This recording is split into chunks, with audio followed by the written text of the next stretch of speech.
Guys welcome back to my YouTube channel. আপোনালোক কেনে আছে? আশা কৰিছোঁ আপোনালোক সকলো ভালে আছে। সো গাইজ আজি মই আপোনালোকৰ কাৰণে লৈ আহিছোঁ এটা একেবাৰে নতুন ভিডিঅ'। আপোনালোক যদি মোৰ চেনেলটোত নতুন হয় তেনেহ'লে মোৰ চেনেলটো ছাবস্ক্ৰাইব কৰিব নাপাহৰিব। সো গাইজ আজিৰ ভিডিঅ'টো ষ্টাৰ্ট কৰোঁ। আজি মই বনাম মেগীৰ এটা একেবাৰে নতুন ৰেচিপি। তো তাৰ কাৰণে ইয়াত মই লৈছোঁ 2টা মেগী আৰু ইয়াত লৈছোঁ মেগী মছলা 2 পেকেট লৈছোঁ। ইয়াত লৈছোঁ এটা মিডিয়াম সাইজৰ বিলাহী আৰু লৈছোঁ সয়াবিন এবাটি মই সৰু সৰুকৈ কাটি লৈছোঁ আৰু লৈছোঁ পিঁয়াজ এটা ডাঙৰ কাটি। এইফালে কেৰাহী এখন পাতি দিছোঁ গেছত আৰু ইয়াত দি দিছোঁ পৰিমাণ অনুসৰি মিঠাতেল। এতিয়া তেলখিনি গৰম হোৱাৰ লগে লগে মই ইয়াত দি দিছোঁ কাটি থোৱা পিঁয়াজখিনি অকণমান ৰঙচুৱা হৈ আহিলেই ইয়াত মই বাকী ইনগ্ৰেডিয়েণ্টছখিনি দি দিম। চ' গাইজ ইয়াত মই 2টা চচৰ ব্যৱহাৰ কৰিম, এটা চিলি চচ আৰু এটা কিষান টমেটো চচ।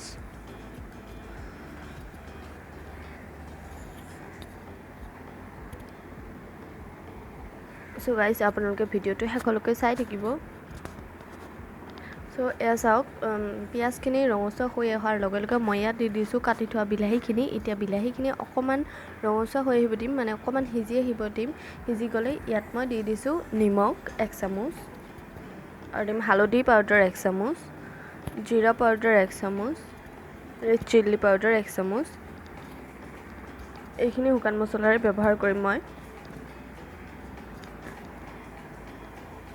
চ' এতিয়া এইখিনি ভালকৈ মিহলাই ল'ম।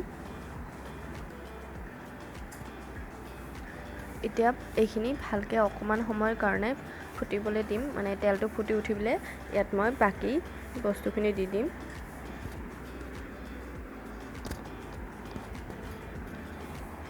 চ' গাইজ চাওক এইখিনি বিলাহী আৰু পিঁয়াজখিনি অকণমান ৰঙচুৱা হৈছে, এতিয়া ভজা হৈ গৈছে। ইয়াত মই এতিয়া দি দিম কাটি থোৱা চয়াবিনখিনি।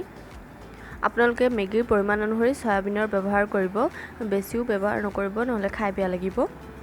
চ' এইটো বিহাৰী ষ্টাইল মেগীৰ ৰেচিপি হয়, খাবলৈ খুবেই টেষ্টি হয়।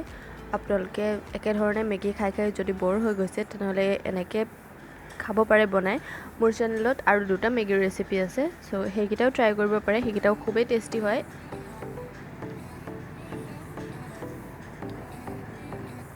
চাওক এতিয়া চয়াবিনখিনি দি দিয়াৰ পিছত অকণমান সময় লৰাই ল'ম। এতিয়া চাওক ইয়াত মই পানী এড কৰি দিছোঁ। পানী ইয়াত মই যিহেতু 2টা ডাঙৰ মেগী ব্যৱহাৰ কৰিছোঁ, মই 5 টকাত মেগীৰ ব্যৱহাৰ কৰা নাই। চ' ইয়াত মই 2.5 কাপ পানী দিছোঁ। সৰু মেগীত 2 কাপ পানী দিলেও হৈ যায়। যিহেতু 2টা মেগী ব্যৱহাৰ কৰিছোঁ, কিন্তু মই 2 কাপতকৈ বেছি পানী ব্যৱহাৰ কৰিছোঁ। আৰু এতিয়া মই পানীখিনি অকণমান উতলি অহাৰ লগে লগে মেগীকেইটা ভাঙি এনেকৈ দি দিছোঁ।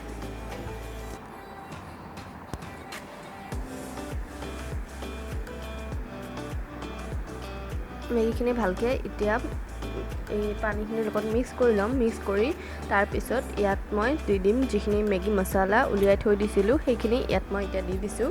মেগী মছলাখিনি দি ভালকৈ লৰাই ল'ব আৰু যেতিয়া অকণমান উতলি আহিব, উতলি অহাৰ লগে লগে ইয়াত মই 2টা চচৰ ব্যৱহাৰ কৰিম, জ্বলা আৰু অকণমান মিঠা। চ' 2টাই থাকিব। এতিয়া মই চচ দি দিম।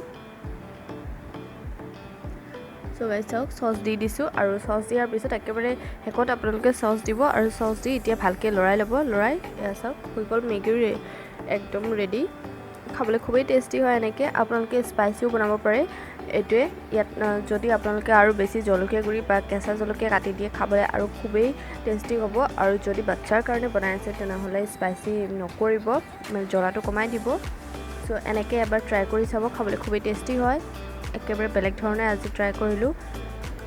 আপোনালোকৰ চাই কেনেকুৱা লাগিলে ভিডিঅ'টো ক'ব।